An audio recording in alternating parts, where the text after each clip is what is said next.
Voyons aujourd'hui une notion qui est super importante à comprendre, c'est que ton entreprise n'est pas un bébé, c'est pas ton gosse, c'est pas le truc le plus précieux de ta vie.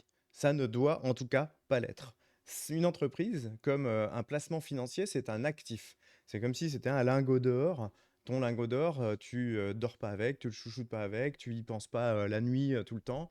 Il est stocké quelque part et puis tu vas l'acheter pour un jour le revendre ou pour le stocker, mais pour que, en tout cas, à minimum, il fasse des petits. On est d'accord.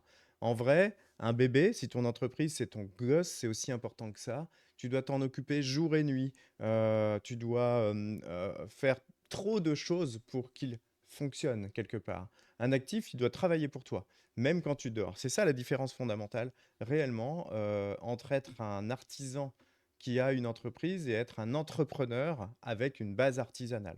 Ok. À partir de là, il faut que je te montre ce que nous, on a vu et ce qu'on voit parce qu'on a accompagné plus de 250 entreprises du paysage sur ces quelques dernières années. Et puis, on a fait l'audit d'à peu près 2000 entreprises du paysage. Et donc, ce qu'on se rend compte, c'est que les gens considèrent leurs entreprises comme un gosse.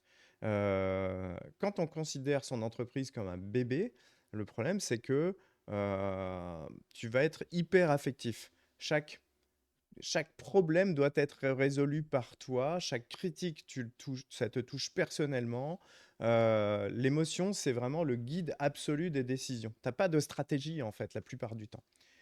Tu te dois d'être super présent. Ça, c'est vraiment le gros problème, en fait, parce que du coup, tu dois être sur tous les chantiers, tu dois répondre à tous les appels, tu dois vérifier absolument chaque détail. Tu es obligé d'être là comme si tu étais vraiment en train de sauver la vie d'un bébé en péril. Et puis, du coup, tu as peur de déléguer, clairement, en pensant que personne ne fera aussi bien que toi, etc., etc. Du coup, ton entreprise, ici, la plupart des artisans, en fait, ont l'impression d'être leur propre patron. Mais c'est une réalité, ils sont leurs propres patrons, c'est-à-dire que ils sont leurs propres employés aussi. Ils sont certainement le meilleur employé qu'une entreprise puisse avoir parce qu'ils vont bosser 70 heures par semaine pour moins de 10 balles de l'heure, parce que on t'invitera à faire le calcul si tu nous rejoins en audit, mais c'est exactement ça. Et puis, ils sont leurs pires patrons, puisque un patron qui te ferait bosser 60 heures par semaine, tout le temps, tout le temps, tout le temps, 52 semaines par année, tu le ferais pas. En tant qu'employé, tu irais pas. Donc c'est le pire des patrons et le meilleur des employés qui s'associent. Et c'est ça que tu obtiens en étant ton propre patron. C'est une très très bonne formule pour dire, bah, tu t'es planté en fait, tu n'es pas entrepreneur. Derrière ça, ça donne une vraie peur de lâcher. Tu as peur que sans toi, les choses s'effondrent. Donc tout doit passer par toi. Donc ton énergie, elle est complètement foutue. Ton temps, il est complètement foutu. Et puis derrière ça, c'est un cercle vicieux parce que tu es indispensable, donc tu es prisonnier et ton entreprise, elle ne peut pas fonctionner sans toi. En plus, est-ce que ça fonctionne vraiment? Pas sûr. Parce qu'en n'ayant pas forcément de stratégie ni de connaissances entrepreneuriales au départ sur comment on se différencie, comment on trouve des clients tout le temps, comment on choisit ses clients, comment on met en place un écosystème de vente qui soit ultra solide, comment on met en place un système d'ultra satisfaction qui soit ultra solide et qui permette d'avoir tout le temps du monde et du volume. À partir de là, si tu n'as pas appris à mettre ce genre de système en place, tu es obligatoirement prisonnier de ton entreprise. Donc, ce que je veux dans cette vidéo, c'est que tu comprennes qu'à un moment, il faut changer de regard. Si tu vois ton entreprise comme un actif, alors ton entreprise, elle doit travailler sans toi, un maximum. Elle doit te libérer du temps. Elle doit t'enrichir dans tous les sens de l'enrichissement, à la fois en argent, à la fois en temps, à la fois en liberté, à la fois en fierté, etc. Et puis, du coup, tu vas agir comme un stratège et non pas comme un émotionnel non stratégique. Si on comparait ça à un placement d'argent, que tu aurais placement en bourse ou que sais-je encore, tu aurais forcément au départ une stratégie. Si tu investis dans des produits financiers sans stratégie, bah, tu vas juste manger le tapis, quoi. Ça marche pas. Personne ne fait ça. Si tu veux un jour investir en bourse, tu vas te former à minimum. Au pire, tu vas lire quelques bouquins, t'informer. Mais en tout cas, si tu veux une vraie stratégie, il va falloir que tu apprennes. Et pour l'entreprise, c'est la même chose. Si tu es parti sans apprendre ce que c'était que d'être entrepreneur, sans savoir comment tu allais te différencier au départ sur ton marché, pour comprendre pourquoi les gens te choisiraient toi plutôt qu'un autre paysagiste, au-delà de la qualité qui est un dû pour les clients et non pas une différenciation incroyable. Si tu as pas cette prise de conscience, alors en fait, tu vas bosser 10 ans, 15 ans, 20 ans, 30 ans, 40 ans dans une entreprise qui va pas être hem, libertarienne, qui va pas te donner ce sentiment de liberté et de réussite, pas du tout. Tu seras juste ton propre patron tout le temps et si tu veux, arrêter pendant 15 jours, bah, c'est pas possible parce qu'il va rien se passer sans toi. C'est très emmerdant. Voir son entreprise comme un actif, comme un placement, bah, c'est se dire: «Bah, tiens, mon actif, je vais le structurer». Si je veux que mon entreprise soit un véritable actif, je dois mettre en place des systèmes qui vont travailler pour moi et qui vont faire travailler cette entreprise avec des gens. Quand j'entends système, j'entends aussi gens qui travaillent, hein. C'est ça, des gens qu'on embauche pour travailler, ce sont autant d'automatisation et de systèmes qu'on met en place. C'est bien ça la délégation. Donc, en gros, tout ce qui se répète doit être automatisé à minimum. Devis, rappel, facturation, suivi client. En fait, tout ça, c'est de l'automatisation possible. Quand on entend automatisation, on entend aussi processus, process. Pourquoi? Parce que l'automatisation, c'est pas forcément quelque chose, même si j'enregistre en 2026 là, c'est pas forcément quelque chose avec de l'IA derrière et un truc complexe. L'automatisation, c'est aussi la délégation. Quand je délègue bien les choses et que les choses sont faites de la bonne manière à la fin sans que j'ai besoin de tout vérifier tout le temps, ou d'être là surtout, parce que vérifier, ça va avec, mais que je n'ai pas besoin d'être là, alors c'est une automatisation. L'embauche est une automatisation, devrait être une automatisation. Ensuite, on doit mettre en place des systèmes qui, du coup, font en sorte que ce qui dépend de toi doit devenir procédure. Mais ce qui dépend des autres aussi doivent devenir procédure, puisque du coup, si tu vois les postes non pas comme des gens, mais comme des postes, ce qu'ils sont, alors tu fais en sorte d'avoir des fiches hyper bien documentées, des process hyper bien documentés. Mais ça aussi, ça s'apprend. Créer un process, ça s'apprend, c'est pas très compliqué. Ranger un process pour qu'il soit accessible pour ton équipe au bon moment, au bon endroit, pour que tu aies pas besoin d'être sollicité à chaque fois, ça s'apprend. Tu peux pas deviner ces choses-là.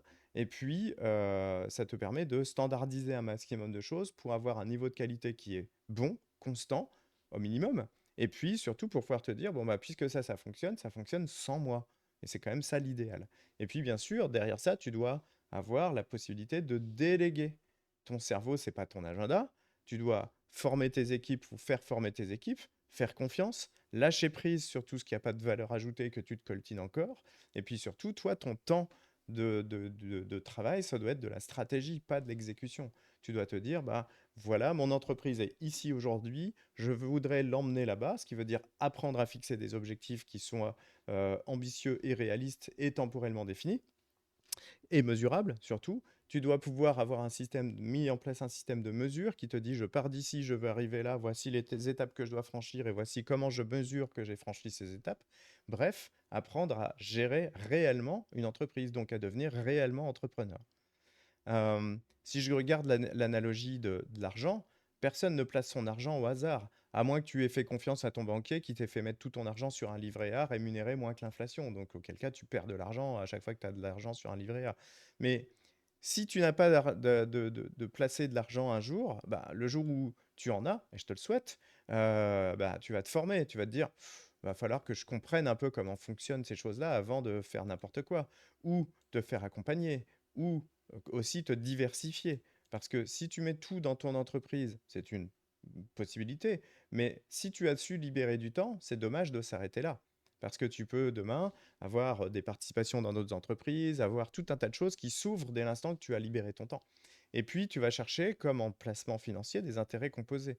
En fait, les intérêts composés, c'est quoi? C'est, par exemple, à 10 euros de placé, ils font 10% par an. Donc, dans un an, tu auras 11. Et à partir de ces 11, quand tu referas 10% l'année d'après, bah, tu auras 1,10 € de bénéfice en plus. Donc, tu auras 12,10.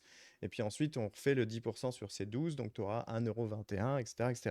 Et en fait, au bout d'un moment, les intérêts composés s'emballent. Au bout de longtemps, hein, 15-20 ans en vrai, en termes de placement financier. Mais tu construis d'abord un capital qui va te permettre de générer des intérêts composés massifs qui te permettront de gagner encore en plus en liberté. Mais une entreprise, c'est la même chose. Si tu n'as pas de système qui te permette de faire de l'intérêt composé, du coup, c'est pas jouable ton truc. Et puis, du coup, ton entreprise n'est pas vendable non plus, ou en tout cas dans des mauvaises conditions pour toi. Ce qu'on veut quand on a une entreprise bien gérée, c'est qu'elle soit vendable. Pas qu'elle soit vendue, forcément, ça c'est ton choix. Mais si elle est vendable, ça veut dire que elle est sexy, que quelqu'un va l'acheter, que voudrait l'acheter parce elle génère du bénéfice, parce qu'elle génère de la satisfaction, parce qu'elle génère du temps également. Donc l'idée, c'est de penser long terme ici. Et pour ça, il te faut une offre bien pensée, des offres bien pensées différenciantes, un système d'acquisition de clients qui soit solide, une équipe formée, un système de vente qui soit solide, et puis surtout, petit à petit, amener ton entreprise vers quelque chose de suffisamment inspirant pour qu'elle soit vendable et pour que tu n'aies même pas de soucis de recrutement parce que les gens voudront travailler dedans. OK? La vraie liberté de l'entrepreneur, c'est que tu puisses gérer ton temps libre. Si tu es à faire 50-60 heures par semaine, tu n'as pas de temps libre. Donc, qu'est-ce que tu as gagné à devenir entrepreneur? Si en plus, tu te payes pas forcément si bien que ça par rapport à la fois au temps que tu y passes et à la fois à ce que tu as à faire dans l'entreprise et je vais pas y arriver, c'est pas grave, ça va revenir, mais à tout ton écosystème d'entrepreneurs qui est quand même prise de tête. Je veux dire, tu as des emmerdes à régler tout le temps. Si tu as pris des emmerdes de plus à régler, des responsabilités en plus, voilà le mot, et puis que tu te payes pas en fonction en plus du temps passé, ça n'a aucun intérêt d'être entrepreneur. Cherche pas, c'est pas fait pour toi, et puis c'est tout.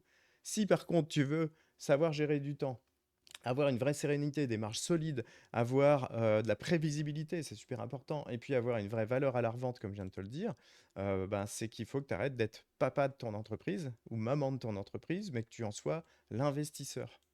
Parce que quand on change cet état d'esprit, on change tout dans nos entreprises. Donc ici, la structure, c'est ton entreprise n'est pas un bébé, ok? C'est un actif. Un bébé, c'est des coûts, du temps, de l'épuisement. Ouais, il y a beaucoup d'amour chez un bébé. Ton actif entreprise, même si tu l'aimes, en fait, c'est pas le but. Le but, c'est vraiment que ça rapporte, que ça libère et que ça enrichisse. Toi, comme tes employés d'ailleurs, hein. Eux, ils ont choisi d'être employés. Donc, ils ont choisi de ne pas gérer leur liberté. Ils ont choisi d'aller réclamer un salaire plutôt que de créer leur vie. C'est un choix. J'ai pas de mauvaise pensée là-dessus. Mais comme eux, ils ont choisi, bah toi, si ton choix, c'est de faire la même chose qu'eux en ayant des emmerdes en plus, je pense pas un bon choix. Derrière ça, les piliers de la structuration, c'est système, automatisation, délégation. Tout ça, ça doit se répondre et ça fait un cercle vertueux. Et puis surtout, pense analogie financière. Tu n'imaginerais pas chouchouter ton lingot d'or, dormir avec, machin. Non, au bout d'un moment, il est placé, il est là pour. Si ça augmente à un certain seuil, tu l'as prévu, tu vas le revendre pour gagner l'intérêt, etc., etc. Ce genre de choses. Tu es l'investisseur de ton entreprise, tu n'es pas le parent. C'est ton entreprise qui doit te nourrir, c'est pas toi qui dois la nourrir avec ton temps, ton travail, tes résidus. À partir de là, si tu veux en savoir plus, va déjà voir tout un tas de vidéos sur cette chaîne YouTube. Il y en a beaucoup qui vont t'apprendre point par point ce qu'on fait dans une entreprise. Sinon, tu peux réserver ton audit offert. Donc, ce qu'on va faire pendant cet audit avec notre équipe, c'est que tu auras un expert à ta disposition pendant 20-30 minutes qui va te poser toutes les questions nécessaires à comprendre ton entreprise, qui va te poser les premières questions sur tes objectifs, qui va certainement déjà te mettre le doigt sur ce qui marche bien et que tu dois conserver, et sur ce qui marche moins bien que tu dois absolument changer pour obtenir les objectifs dont on aura parlé. Et puis à partir de là, on te montrera tout un système. On n'a absolument rien à te vendre dans ce rendez-vous, donc viens-y, c'est entièrement offert, on prend à notre charge. Le but ici, c'est que ton entreprise demain soit au service de ta vie et pas l'inverse.